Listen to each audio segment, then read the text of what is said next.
Some people lose money even when they choose a good investment.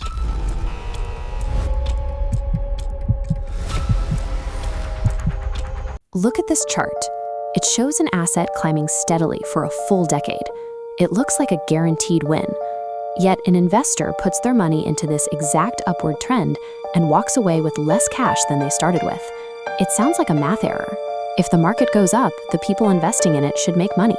But perfectly good investments ruin portfolios all the time. The asset doesn't fail the investor fails the asset. This chart shows exactly how that happens. People wait until everyone is excited, and they buy right at the peak of the hype. Then, when the price drops and the crowd gets scared, they sell at the absolute bottom. Having a frictionless app on your phone that lets you trade in seconds is not the same thing as having an actual financial strategy. Financial markets don't usually destroy wealth on their own. Our inability to control our impulses does. Without a psychological safeguard in place, we leave a vacuum, ultimately handing our money over to our own worst habits. Let's look at how this breaks down in reality. Meet Omar.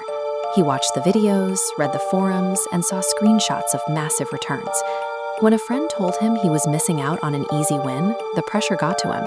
He felt late to the party, so he took a huge chunk of his savings and dumped it in. For the first few days, the price kept climbing. Green candles stacked up on his screen, confirming exactly what he wanted to believe.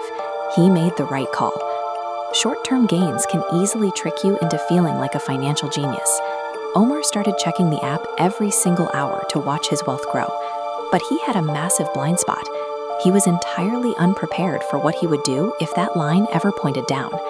Those initial profits were pure luck, driven by a cycle of collective greed. Without a plan, his savings sat completely exposed to the first sign of trouble.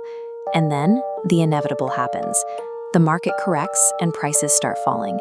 At first, it's just a small dip, but then the news turns negative. People online start declaring it's completely over.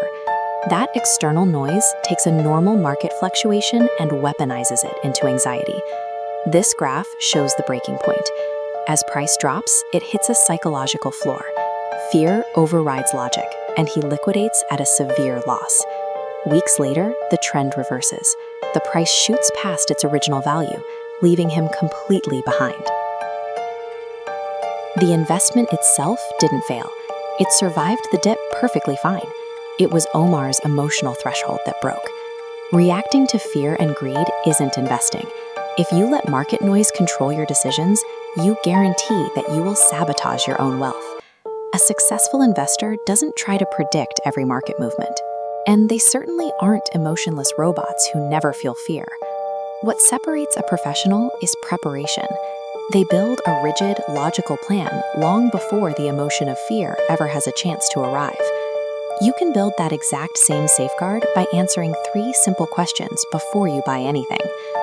First, what exactly are you investing for?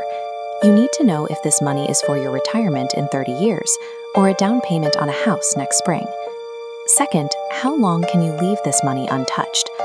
Short-term needs belong in the safest, low volatility zone.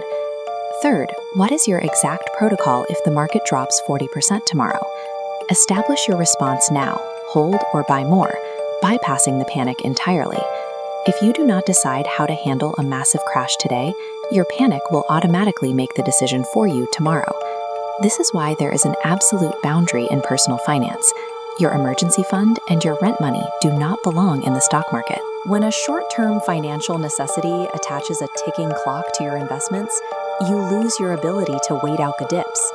That pressure forces you to sell out of fear at the worst possible mathematical moment.